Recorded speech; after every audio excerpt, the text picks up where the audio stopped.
And I thought I'd make a little review on the Superclean floor absorbent. This is the 3-pound container, and I've had this a while. I always use it when I make some spills. So as you can see right here, I started laying this down right here. I spilled some oil, taking a engine apart right here, but you just sprinkle this on here and it works really, really good. You can kind of see what it looks like up close.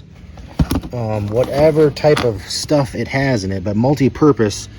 You can pretty much use it for anything: home, garage, manufacturing, sports fields, airport, transportation, farm, drilling. 4 times more absorbent than clay and half the weight.